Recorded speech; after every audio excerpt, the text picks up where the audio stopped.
Em algumas regiões do Brasil, conflitos que deveriam ser resolvidos pela justiça acabam seguindo outro caminho. Em Manaus, um agiota conhecido por cobranças violentas teria passado do limite ao cobrar de uma idosa, mas antes que a polícia chegasse até ele, outras pessoas decidiram agir. Os próprios criminosos de uma facção da região. Horas depois, o homem apareceu em um vídeo que tomou conta das redes sociais.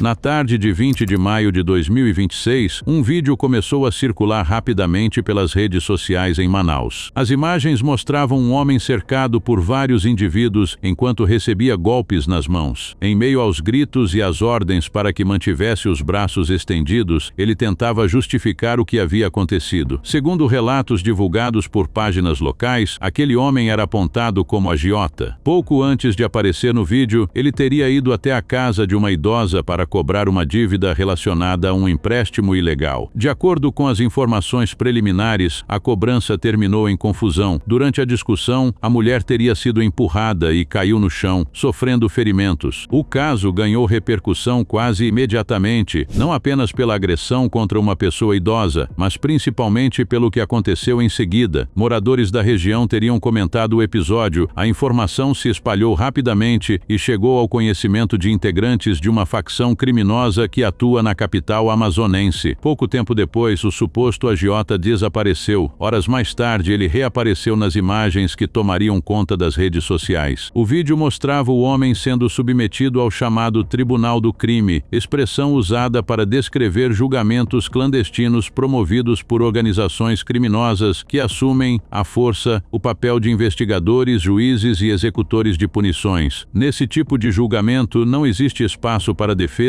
apuração formal ou qualquer garantia de justiça. A sentença é definida pelos próprios criminosos, sem qualquer participação das autoridades. Nas gravações, o homem aparece cercado enquanto é acusado de praticar extorsão e agiotagem. Em determinado momento, ele admite ser agiota e afirma que teria cometido um erro durante a cobrança. As imagens chamam atenção não apenas pela violência física, mas pelo que representam. O vídeo expõe uma realidade cada vez mais presente em diversas regiões do Brasil, que é a substituição do governo por outras formas paralelas de poder. Em locais onde facções exercem forte influência, conflitos cotidianos passam a ser resolvidos por grupos criminosos. Brigas de vizinhos, disputas familiares, pequenos furtos, dívidas e desentendimentos acabam sendo julgados por pessoas que impõem suas próprias regras. Segundo os relatos divulgados até agora, a agressão contra a idosa teria sido o gatilho para que o suposto agiota fosse capturado. Mas essa história não começou naquele vídeo e também não terminaria ali. Enquanto as imagens viralizavam na internet, investigadores da Polícia Civil do Amazonas já acompanhavam o nome do homem por outro motivo. Naquele mesmo dia, uma operação de grande escala estava em andamento para investigar um esquema milionário de empréstimos ilegais, extorsão e cobranças violentas. O nome da operação era Covil do Mamon, e ela ajudaria a revelar que o caso da idosa era apenas uma pequena parte de uma estrutura criminosa muito maior.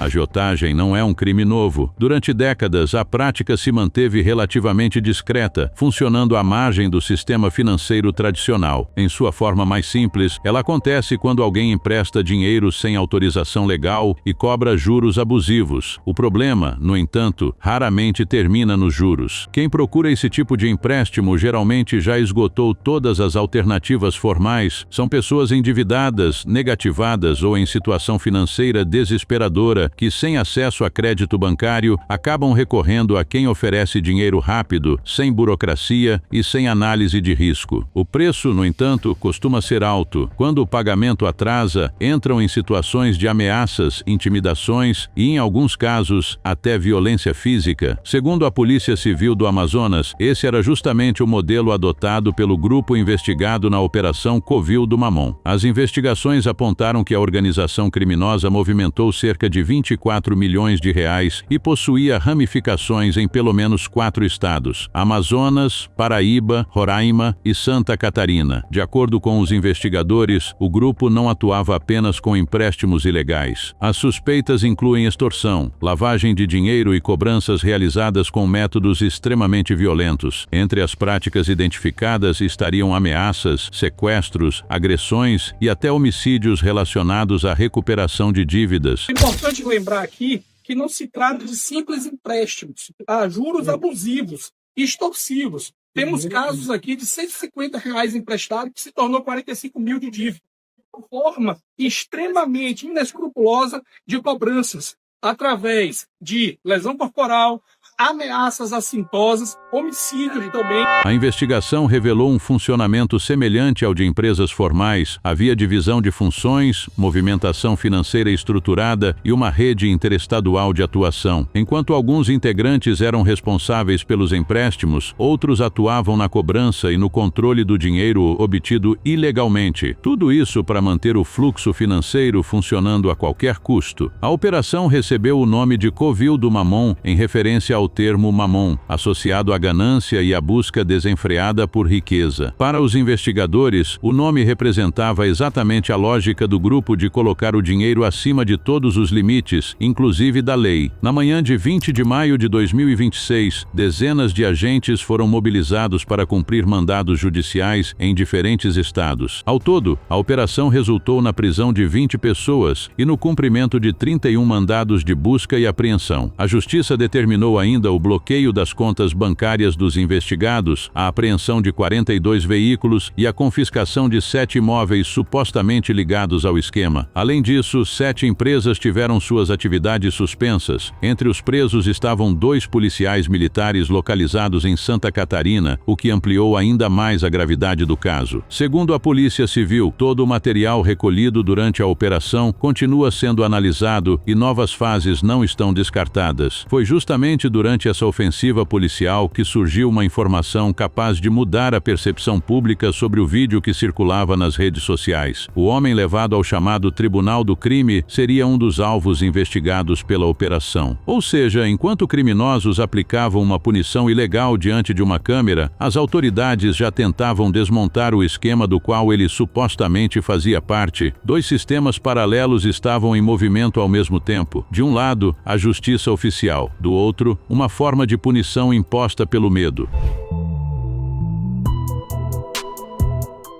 Depois da repercussão do vídeo, muitas pessoas demonstraram indignação pela agressão sofrida pela idosa, outras enxergaram na punição aplicada pelos criminosos uma resposta imediata para um problema que, na visão delas, dificilmente teria consequências rápidas pela via legal. Essa percepção, embora compreensível diante da revolta causada pelo episódio, revela uma questão preocupante. Quando parte da população passa a enxergar organizações criminosas como mediadoras de conflitos, significa que esses grupos conquistaram algo mais valioso do que o próprio dinheiro, que é a influência social. O chamado Tribunal do Crime funciona justamente dessa maneira. As facções identificam conflitos locais, interferem em disputas e aplicam punições próprias. Ao fazer isso, criam a sensação de que oferecem respostas rápidas, onde o Estado é percebido como ausente, mas existe uma diferença fundamental. A justiça formal trabalha com investigação, direito à defesa, coleta de provas e decisões